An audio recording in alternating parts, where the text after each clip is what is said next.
Hello students, last class வந்து நம்ம functions of money பார்த்தோம், மணியோட மீனிங் பார்த்தோம், பார்ட்டர் சிஸ்டம் இந்த டாபிக்லாம் பற்றி டிஸ்கஸ் பண்ணோம்.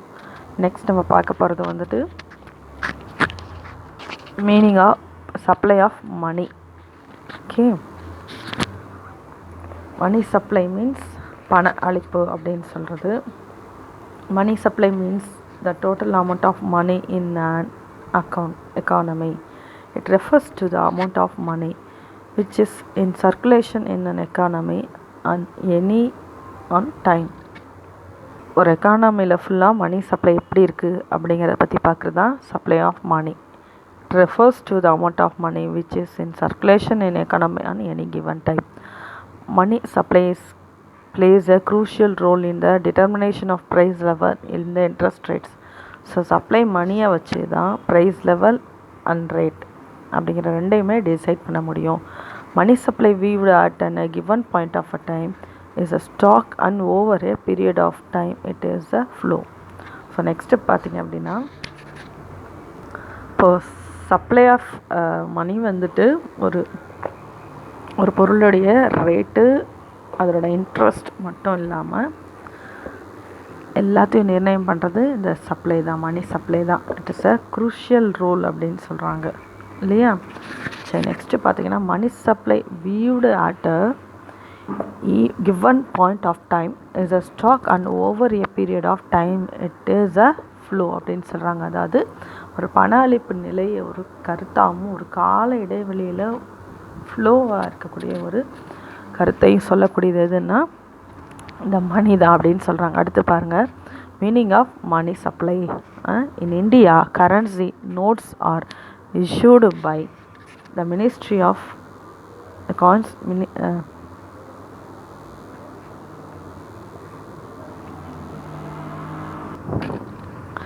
In India, currency notes are issued by the Reserve Bank of India. அதாவது நோட்ஸ், கரண்ட் நோட்டை வந்து இது மணி, சரியா, அந்த மணியை யார் இஷ்யூ பண்ணுவா அப்படின்னு சொல்லிட்டு பார்த்தா ரிசர்வ் பேங்க் ஆஃப் இந்தியா கொடுக்கும். அது மட்டும் இல்லாமல் காயின்ஸ், நாணயங்கள், அது யார், சென்ட்ரல் இந்தியாவில் இருக்கக்கூடிய நிதித்துறைன்னு சொல்லுவோம் இல்லையா, ஃபினான்ஸ் கவர்மெண்ட் ஆஃப் இந்தியா, ஜிஓஐன்னு சொல்லக்கூடிய கவர்மெண்ட் ஆஃப் இந்தியா, ஸோ அது வெளியிடுது அப்படி. Next, besides this the balance is savings or current accounts deposits held by the public in commercial bank and also consider money. The currency notes are also called fiat money and legal tenders. Okay, அதாவது reserve bank வந்துட்டு என்ன செய்யுது அப்படின்னா மணியை வந்து introduce பண்ணுது, வெளியிடுதுன்னு சொல்கிறோம். காயின்ஸை government அரசு வந்துட்டு, மத்திய அரசு, அதாவது சென்ட்ரல் கவர்மெண்ட் வந்துட்டு சென்ட்ரல் இந்தியா வெளியிடுது அப்படின்னு சொல்லிட்டு சொல்லுவோம். இது தவிர பொதுமக்களால் என்ன செய்யப்படுது அப்படின்னு சொன்னால், பேங்க்லலாம் இருப்பு வச்சுருப்போம்ல, ஸோ இந்த மாதிரியான பல்வேறு கணக்குகளை, இருப்பு கணக்கு தொகைகளையும் பணமாக தான் நம்ம கன்சிடர் பண்ணுறோம். ஸோ அந்த மாதிரியான காகித பணங்கள், ரூபாய் நோட்டுகளை அதிகாரப்பூர்வமாகவும் சட்டப்பூர்வமாகவும் செலவாணி தான் இல்லையா, செலவாணியாக நம்ம கணக்கில் எடுத்துக்கிறோம். ஸோ இதை பார்த்திங்க அப்படின்னா, இந்தியன் ரிசர்வ் வங்கி வந்துட்டு இந்த மணி சப்ளையில் M1, M2, M3 தென் M4 அப்படின்னு சொல்லக்கூடிய 4 வகையில் வந்துட்டு டிவைட் பண்ணுறாங்க, சரியா. இந்திய ரிசர்வ் வங்கியில் மணி சப்ளை வந்துட்டு 4ஆக வந்து டிவைட் பண்ணுறாங்க. That is M1, M2, M3 then M4. Okay, அது M1 அப்படின்னா கரன்சி, அதாவது காகித பணம், அண்ட் தென் காயின்ஸ் தென் என்ன அப்படின்னு பார்த்தோன்னா டெபாசிட்ஸ், போஸ்ட் ஆஃபீஸில் இல்லை வேறு பணம் இருப்பு வச்சுருப்பாங்க இல்லையா, சேவிங்ஸ், ஸோ அதை சொல்கிறாங்க. அடுத்து M1 plus savings deposits with post office savings banks அப்படின்னு சொல்கிறாங்க.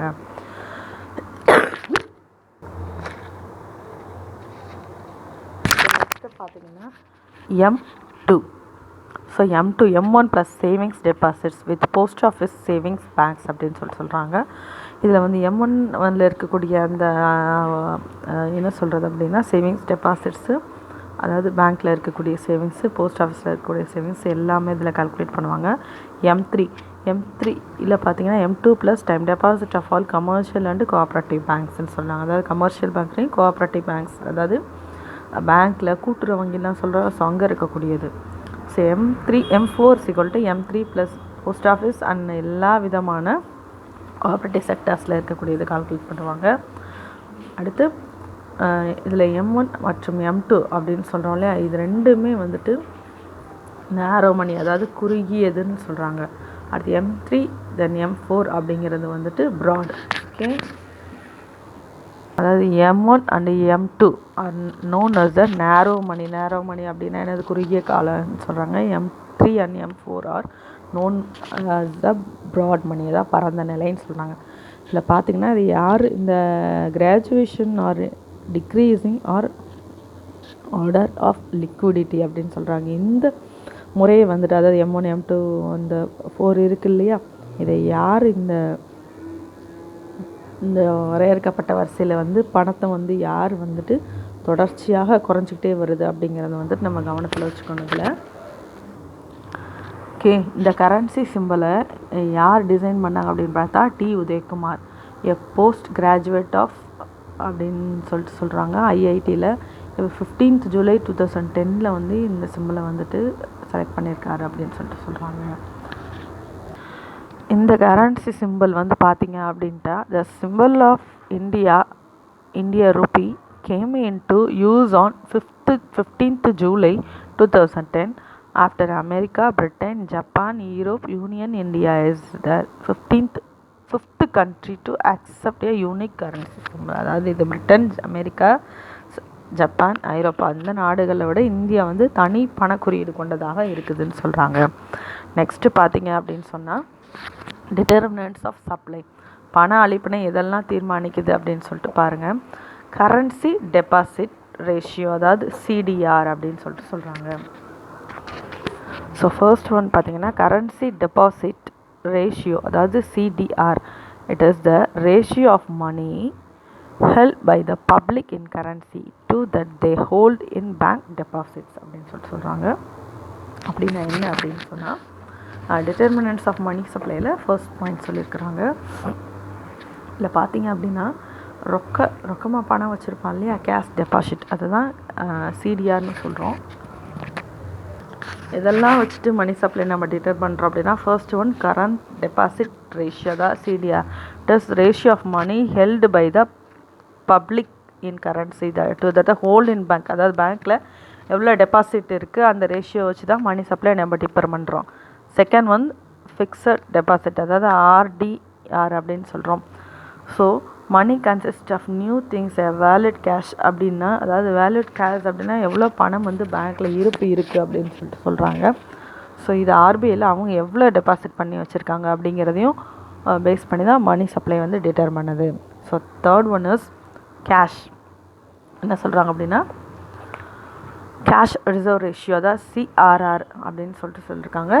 CRR அப்படின்னா வங்கியில் வந்துட்டு இருப்பை வச்சுருக்காங்க இல்லையா, குறைந்தபட்சமாக மைய வங்கியிலேயோ அல்ல சென்ட்ரல் பேங்க்கில் வச்சுருக்கக்கூடிய இருப்பு. ஸோ அதில் இருக்கக்கூடிய அளவு, அது மட்டும் இல்லாமல் மொத்தமாக அவங்க பேங்க்கில் வச்சு கொடுக்க வேண்டிய இருப்புகள், மொத்த வைப்புகள், இது எல்லாத்தையும் தான் இது கன்சிடர் பண்ணுது. ஸோ இதுவும் வந்துட்டு மணி சப்ளை வந்துட்டு என்ன செய்யுது, டிசைட் பண்ணுது. நெக்ஸ்ட்டு வந்து பார்த்திங்கன்னா அடுத்து fourth one statutory liquidity ratio, அதாவது SLR. It is the fraction of total demand and time deposit of the commercial bank form of in the specified liquid asset. Liquid அசஸ்னால் liquid அசஸ்டி வந்து commercial பேங்க்கில் எவ்வளோ இருக்குன்றதை அசஸ் பண்ணுறது. Next பார்த்திங்கன்னா quantity theories of மணி, ஒரு தியரி கொடுத்துருக்காங்க. இந்த தியரியோடைய ஆத்தர் யார் அப்படின்னு பார்த்தீங்கன்னா Irving Fisher. Quantity theories of money, இந்த தியரியை பார்த்தீங்க அப்படின்னா ஆத்தர் யாருன்னா Irving Fisher. Quantity theories of money explain the relationship between quantity theories of money explain the relationship between quantity of money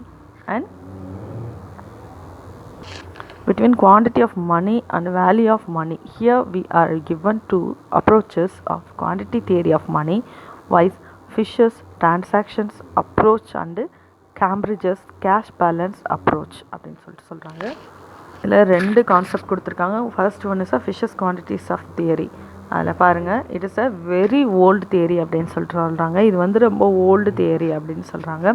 it was first propounded in 1588 by an Italian economist. So இந்த theory என்ன பண்ணுறாங்க அப்படின்னா திரும்ப அதை வந்து rename பண்ணுறாங்க. இது பண அளவை பற்றி கோட்பாடு. இது ஃபர்ஸ்ட் ஒன் ஃபிஷரின் பண அளவு கோட்பாடுன்னு சொல்லக்கூடிய Fisher's quantity theory of money அப்படின்னு சொல்கிறாங்க. இதில் வந்து இவர் வந்துட்டு பண அளவு கோட்பாடு அப்படிங்கிறது ரொம்ப ஓல்டு தியரி அப்படின்னு சொன்னேன். இதை வந்து 1588 வந்துட்டு டாவன் ஷாட்ரி அப்படின்னு சொல்லக்கூடிய இட்டாலியன் எக்கனாமிக்ஸ்டோடைய அறிஞரால் வந்துட்டு என்ன சொல்கிறது அப்படின்னா முன்மொழியப்பட்டுச்சு அப்படின்னு சொல்லிட்டு சொல்கிறாரு. ஸோ இதில் எப்படி இருக்குது அப்படின்னா இவரோட இந்த தியரியில் பார்த்தீங்க அப்படின்னு சொன்னால் the purchasing power of money, அதாவது ஒரு பொருளுடைய வாங்கும் திறன், பணத்தினுடைய வாங்கும் திறனை பற்றி இந்த பொருளியல் அறிஞராக இருக்கக்கூடிய எட்விங் ஃபிஷர் வந்து அவரை வந்து தான் சாரும் அப்படின்னு சொல்கிறாங்க. அதாவது quantity purchasing power of money அப்படிங்கிறதுக்கான அந்த ஈக்குவேஷனை வந்து இவர் கொடுத்துருக்கிறார். யார் அப்படின்னு சொன்னால் ஃபிஷர் அப்படின்னு சொல்லிட்டு சொல்கிறாங்க. ஸோ அது என்னன்னு பாருங்கள். ஈக்குவேஷன் என்ன equation? The general form of equation given by Fisher's. இவர் கொடுத்துருக்க equation MV is equal to PT, where M is equal to money supply or quantity of money. Money supplied எப்படி இருக்குது அல்லது குவான்டிட்டியோட மணியோட குவான்டிட்டி எவ்வளவு. வெலாசிட்டி ஆஃப் மணி அப்படின்னா பணத்தினுடைய rotation சொல்கிறோம், சரியா. அடுத்து P மீன்ஸ் ப்ரைஸ் லெவல், விலையோடைய தன்மை. அடுத்து T is equal to volume of transaction. So வாணிபம்னா வாணிபம் பண்ணக்கூடிய அளவு. ஸோ ஃபிஷர் இஸ் ஃபிஷர் என்ன சொல்கிறார் அப்படின்னா Fisher points out that a country during any given period of time the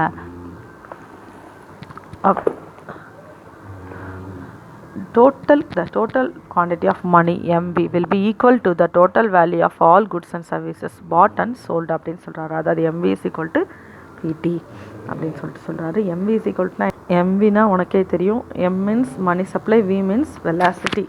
so PT அப்படிங்கிறது என்னது? Price level. T means volume of transaction. So supply money is equal to demand for money, அதாவது பணத்தினுடைய அளிப்பு பணத்தினுடைய தேவை ரெண்டும் ஈக்குவலாக இருக்குது அப்படின்னு சொல்லிட்டு சொல்கிறாரு. ஸோ இந்த ஈக்குவேஷன் எதை சொல்லுது அப்படின்னு சொன்னால் இந்த இது எதை சொல்லுது அப்படின்னு சொன்னால் கேஷ் டிரான்சாக்ஷன் ஈக்குவேஷன் அப்படின்னு சொல்லிட்டு சொல்கிறாங்க, சரியா. இதை மறந்துடக்கூடாது. இந்த கேஷ் டிரான்சாக்ஷன் ஈக்குவேஷன் சொன்னது யார் அப்படின்னு சொன்னால் ஃபிஷர். ஓகே, நெக்ஸ்ட் பார்க்கலாம்.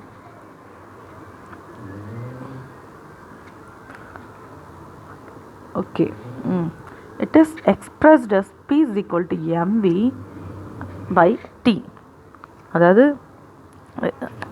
it is expressed as P is equal to MV divided by T, which implies that the quantity of money determines the price level and the price level in its turns varies directly with the quantity of money provided V and T remain constant. So M வந்து மணி வந்து என்ன அப்படின்னு சொன்னால் ஸ்டெபிளாக இருக்கும். At the same time V வந்துட்டு V and T வந்து எப்படி இருக்கும்? ரிமைன் கான்ஸ்டண்ட்டாக, அதாவது சைலண்ட்டாகவே இருக்கும் அப்படின்னு சொல்கிறாங்க. த above constant is the only a currency. பணம் ரொக்க இருப்பு அப்படின்னு சொன்னால், அதாவது சொன்னேன் இல்லையா பண சுழற்சின்னு சொல்லிட்டு சொன்னேன் இல்லையா. ஸோ அதை டிட்டர்மைன் பண்ணுறதுக்காக இது கொண்டு வரப்பட்ட ஒரு ஃபார்முலா தான் சொல்லியிருக்காரு. யார் கொண்டு வந்தா? ஃபிஷர் கொண்டு வந்தா. ஃபிஷர் வந்து ஒரு ஜென்ரல் ஈக்குவேஷன் கொடுத்துருக்காரு. MV is equal to PT அப்படின்னு சொல்லிட்டு சொன்னோம். ஸோ அது என்னென்ன M என்ன வீனா என்ன பீனா என்ன டீனா என்ன அப்படின்னு சொல்லிட்டு பார்த்தோம். அதில் MV is equal to PT அப்படின்னு சொல்லிட்டு MV மீன்ஸ் பணத்தினுடைய அளிப்பு is equal to பண தேவை, அதாவது மணி சப்ளை. இது ரெண்டும் எப்படி இருக்குது? ஈக்குவலாக இருக்குது அப்படின்னு சொல்லிட்டு சொல்கிறாரு. இந்த மேலே சொன்னார் இல்லையா இந்த P is equal to MV divided by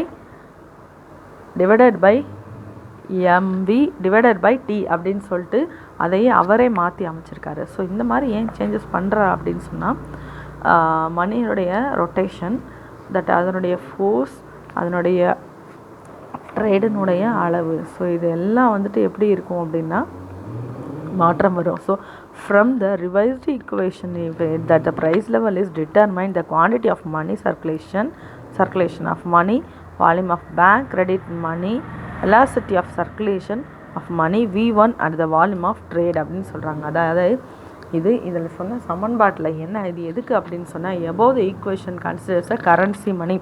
ரூபாய் நோட்டுக்கு மட்டும்தான் இந்த மணி என்ன செய்யும் அப்படின்னு சொன்னால் இந்த ஈக்குவேஷன் வந்துட்டு இம்ப்ளிமெண்ட் பண்ண முடியும். ஸோ அதை தான் சொல்கிறாங்க, it is expressed as PMV divided by T அப்படின்னு சொல்கிறாங்க. So the above equation considers currency money but இந்த modern economic banks demanded deposit. அதாவது மேலே சொன்ன இந்த ஈக்குவேஷன் வந்துட்டு ரூபாய் நோட்டுகள் மட்டும்தான் பொருந்தும். அட் த சேம் டைம் வந்து எப்படி இருக்கும் அப்படின்னா இது பணத்தை மட்டும்தான் கணக்கில் கொண்டிருக்காங்க. ஆனால் நவீனத்தில் இப்போ இருக்கக்கூடிய மாடர்ன் எக்கனாமிக்கு வந்துட்டு ஸோ இந்த மாடர்ன் எக்கானமிக்கு வந்துட்டு நவீன இந்த இப்போ சொல்லியிருக்காங்க இல்லையா இந்த ரூபாய் நோட்டுக்கான இந்த கரன்சிக்கான ஈக்குவேஷன் இது என்ன செய்யும் அப்படின்னு சொன்னால் நம்ம அந்த ரூபாய் நோட்டுகளுக்கும் அது மட்டும் இல்லாமல் பேங்க்கில் வச்சுருப்போம் இல்லையா நம்ம என்ன சொல்கிறது சேவிங்ஸு. ஸோ இதுக்கெல்லாம் வந்துட்டு கடன் வாங்குறது இது எல்லாத்தினுடைய ரொட்டேஷன் எல்லாத்துலேயும் இது வந்து முக்கிய பங்கு வகிக்குது. எதனால் ஃபிஷர் தன்னுடைய ஈக்குவேஷன் வந்துட்டு மறுபடியும் கீழே சொன்ன மாதிரி எக்ஸ்பிளைன் பண்ணுறாரு. ஸோ அது என்ன அப்படின்னு சொல்லிட்டு பார்ப்போமா. ஸோ நம்ம கரன்சி மணியை மட்டும் பேஸ் பண்ணி இருக்கக்கூடாது, இப்போ மாடர்ன் காலத்தில் கிரெடிட் மணியும் பேஸ் பண்ணி இருக்கணும் அப்படிங்கிறதுக்காக ஃபிஷர் வந்து அவரோட ஈக்குவேஷனை கொஞ்சம் சேஞ்ச் பண்ணியிருக்காரு. That is PT is equal to MV plus M1V1.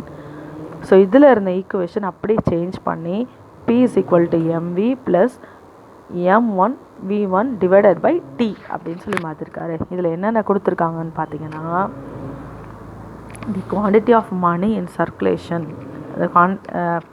the velocity of circulation of money வந்து V, the volume of bank credit M1, the velocity of circulation credit money it's V1. Okay, அந்த volume of trade அதாவது T. So இந்த டயக்ராமெட்டிக்கல் வந்து pictures explanations கொடுத்துருக்குறாங்க. First பார்த்தீங்க picture A and next பார்த்தீங்கன்னா ABன்னு சொல்லி கொடுத்துருக்காங்க. ஃபர்ஸ்ட்டு A சரிங்களா, அது கீழே இருக்க டயக்ராமு போல் இதில் தான் இருக்கும். ஃபர்ஸ்ட் எக்ஸ் ஆக்சிஸ் என்னன்னாக்கும் quantity of money and Y axis price level. Okay, first paragraph என்ன ரெப்ரசன்ட் பண்ணுதுன்னா ஃபர்ஸ்ட்டு டயக்ராமுடைய எக்ஸாம்பிள்ஸ். So read carefully. அந்த ஃபர்ஸ்ட் பேராகிராஃபை பாருங்கள். Figure A shows the effects of the quantity of money and the price level. அந்த quantity of money is ON on the OMல இருக்கும். குவான்டிட்டி ஆஃப் மணி வந்து OM. So the price level is OP. ஓகேவா, quantity of money வந்து OMமாக இருக்கும் போது price level OP. Okay, when the quantity of money is doubled, எப்போ மணி வந்து இன்க்ரீஸ் ஆகுதோ M2 OMலேருந்து M2க்கு இன்க்ரீஸ் ஆகுதோ அப்போ அதோட ப்ரைஸ் லெவலும் என்ன ஆகும், it also be double to OP2.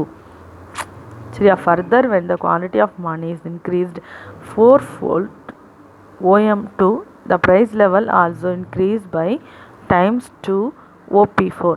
This relationship is expressed by the curve of OP is equivalent to function of money form of origin at the 45 degree.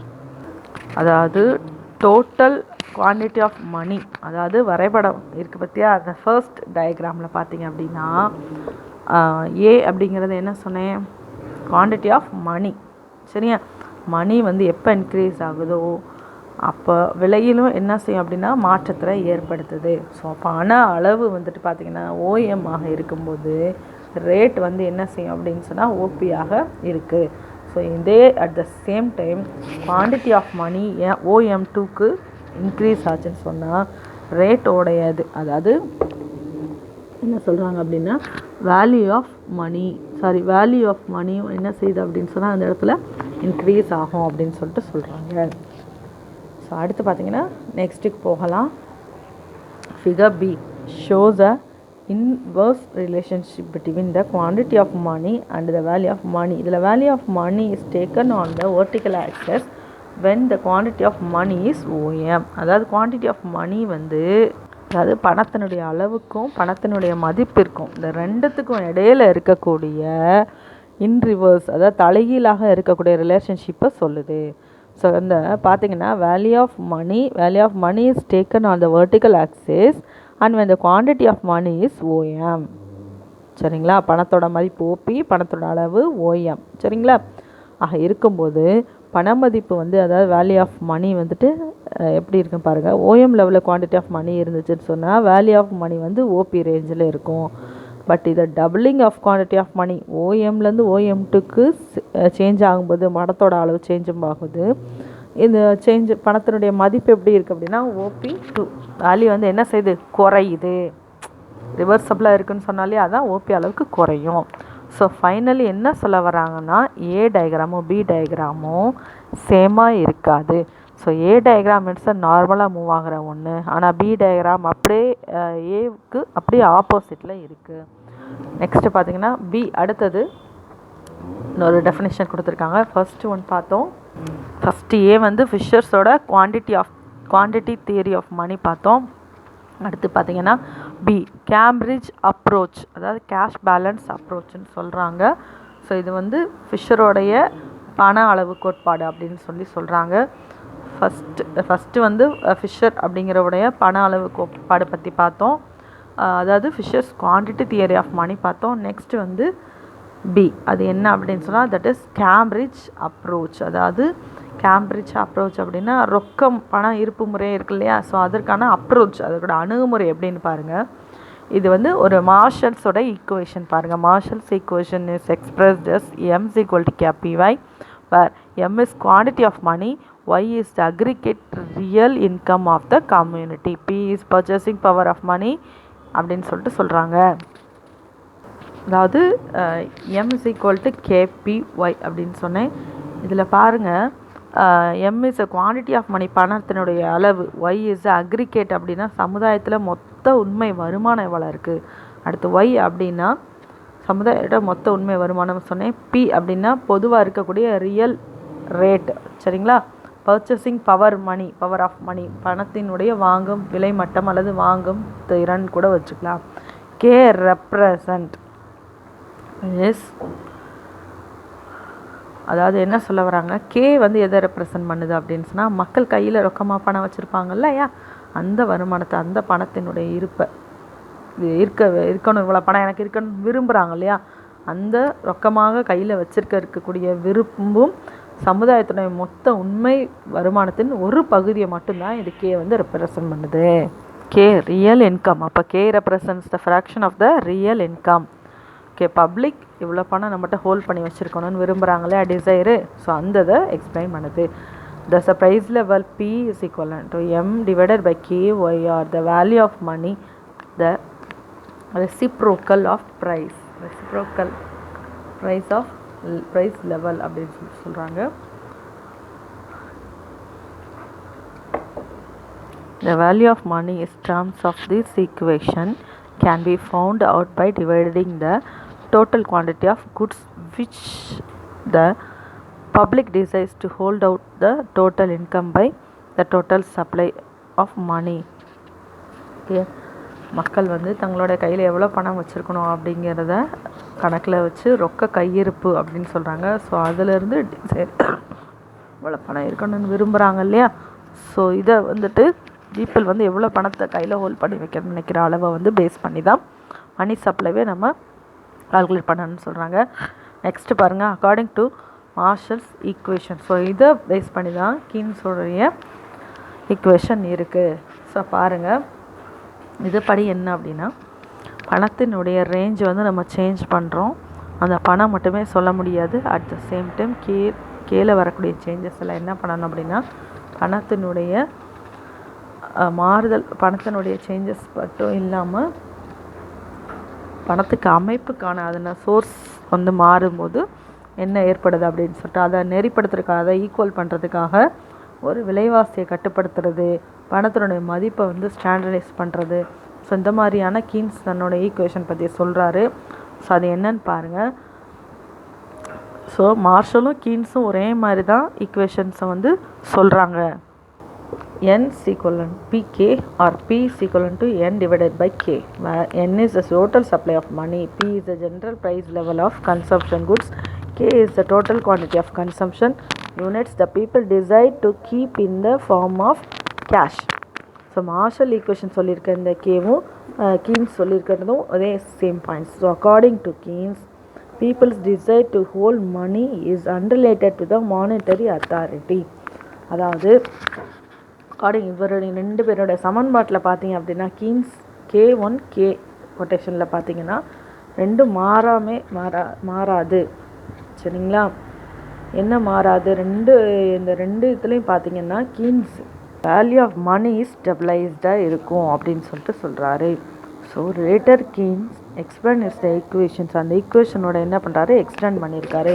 n is equal to p k plus rk or p is equal to n k plus rk. n is equal to so total money supply, p is equal to price level of consumer goods, k is equal to people's desire to hold money in hand. So உங்கள் கையில் எவ்வளோ பணமாக வச்சுக்கணும் ஆசைப்பட்றாங்க அப்படிங்கிறது r is equal to cash reserve and k is equal to community's total money deposit in banks in terms of consumer goods. So consumer goods வந்து எவ்வளோ கேஷாக வச்சுருக்காங்க அப்படிங்கிறது தான். So in this extended equations also Keynes assume that k and k are constant. In this situation the price level is changed directly and proportionate change in money volume. அதாவது மணி வால்யூம்க்கு ஏற்ற மாதிரி கான்ஸ்டண்ட்டாக இருக்கிறது கொஞ்சம் அதோட டைரக்ஷனை பார்த்தோன்னா சேஞ்ச் பண்ணும் அப்படிங்கிறது தான் இதோட கான்செப்ட். ஸோ இன்றைக்கி நம்ம கிளாஸில் supply of money, quantity theory 2 பார்த்துருக்கோம்ப்பா. தேங்க்யூ.